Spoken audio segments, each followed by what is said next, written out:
Oh, that coffee is so good in the AM. This is Conversate in the AM with Kahari. You know what? You need that rush in the morning, and you can get that exclusively on TalkTainmentRadio.com. Heard. You know what I mean? Hey, if you hear it, then you know what I'm talking about. It's such a great sound. That's why we say radio the way it should be heard. You know, this is a very hot political season. A lot of stuff is happening. Tea parties all around the country. Primaries across the country are going to be held in the next few days. So people are buzzing about politics, yet there seems to be a sense of apathy in some communities. You know what? I'm going to get into that.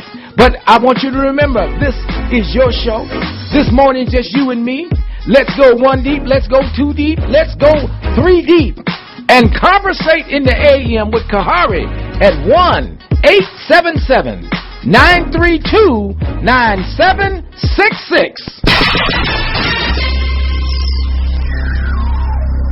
Joining me is the Reverend John Coates, nationally known minister, been around, traveled around the world, been involved in a lot of movements, and he is currently involved and has some information about Tea Party movements, about the current political structures. We've got very, very important primaries coming up all across the country. Yes.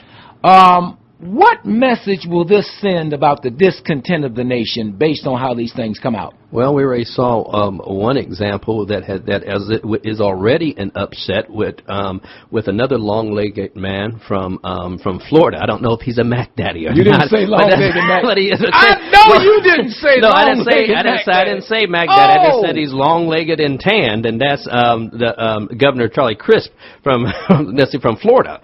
You know, for him to decide to run as an independent and not a Republican shows he's a Republican governor of Florida. That's right, but he's in trouble. He is in trouble because the so-called Tea Party groups have lifted up an opponent that very well may have beat him. I say may have because there's no contest anymore because Crisp is running as an independent. That means he can go all the way to November and then face the Republican candidate and the African-American Democratic candidate for governor. And who stands a chance of winning? Who stands the best chance? Well, who stands the worst chance is the African-American Democrat. Is that right? Why? Well, for two reasons. First of all, with all those millions of black folk in Florida, yes, I don't understand. First of all, voter oppression in the state of Florida has been demonstrated. Okay, consistent. They're consistent with that, all right? And but regardless to what tactic is used in Florida, it seems to work. If they use roadblocks, that seems to work from stopping blacks from getting to the polls. If election day is Tuesday, May the 4th. So there has been incidents in Florida where they have put out poster boards and flyers that says, make sure you vote on election day, Wednesday, May 4th. So people show up at the polls on the wrong day. So for number one, you know, so the Democratic candidate for governor is a young African American congressman, I believe, whose mother also was in Congress previous to him, and he just does not have a galvanizing effect on the state. He just doesn't. Right. So it seems like the race is going to be between Governor Crisp and his opponent. What about black apathy at the polls? We keep hearing about it. We heard in 2008 where black folk were all riled up because of President Obama being on the ticket. Are we now seeing something called black apathy? Oh, most certainly. But I think it's what happens is when the African American community votes out of euphoria and out of emotion, you saw that great turnout that we did for the presidential election. And it's sad to see that same interest in our political system it will not be carried over, especially in this primary or in the midterm elections in the fall. We will not see the same amount of black turnout. There's voter apathy there. But where we're not finding voter apathy is in this Tea Party rumblings and volcanoes explosions or explosion or earthquake that's actually taking place. I've been to several. How real is this? It's very real, man. It's very real. How real? Well, first of all, I've heard this before. How real is this? Well, first of all, it's very real that you had that you had a Republican elected to the United States Senate from Massachusetts.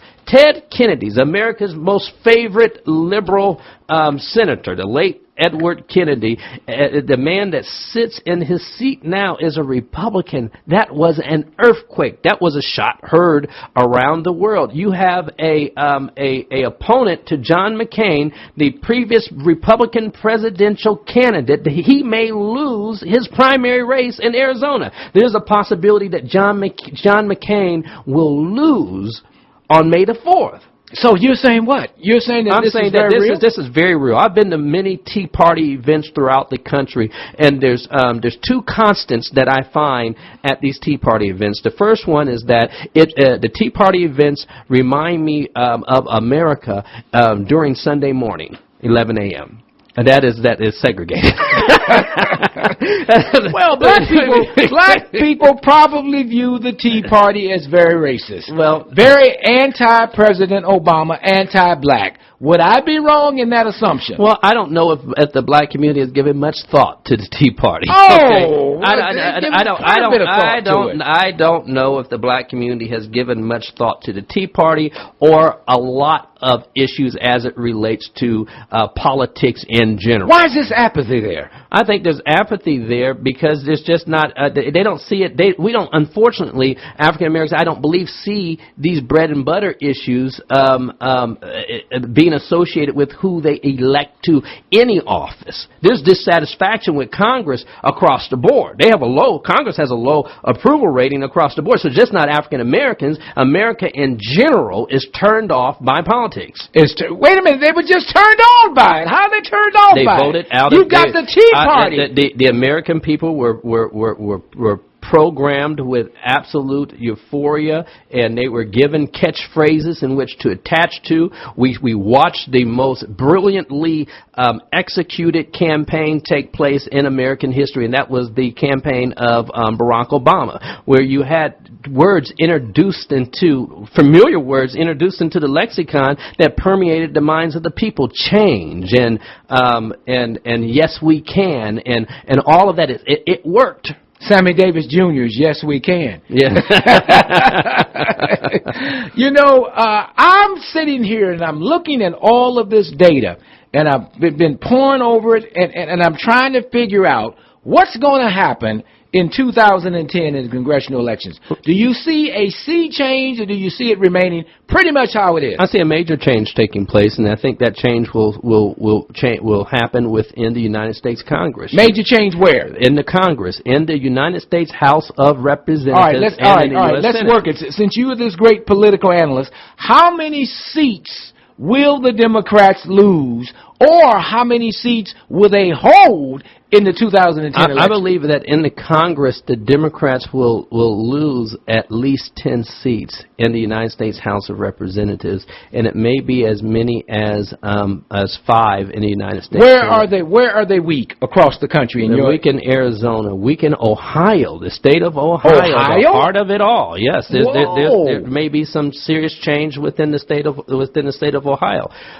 You're looking at throughout Florida. Looking at throughout the South as well. There could be major change across this country. Now, why would all of this ruckus come along at a time when old Joe Biden says, you know what? We're going to create 300 to 250,000 jobs a month. The economy is turning the corner. Newsweek said it's phenomenal, basically, that this economy has turned around. Why would there be so much discontent when it seems that the president has worked a miracle? The proof is in the pudding. The economy changes for the individual when the individual that is unemployed gets a job. The economy changes for the individual who's working part-time when he gets or she gets a full-time job. The economy changes for the individual when the credit markets loosen up and they can get financing for a house. The economy changes for the individual when their house is no longer in jeopardy of going into foreclosure. You know something? There's a name that we're starting to hear on the horizon. A name that was just cursed 2 years ago. You know what that name is? Bush. Bush! Coming up next.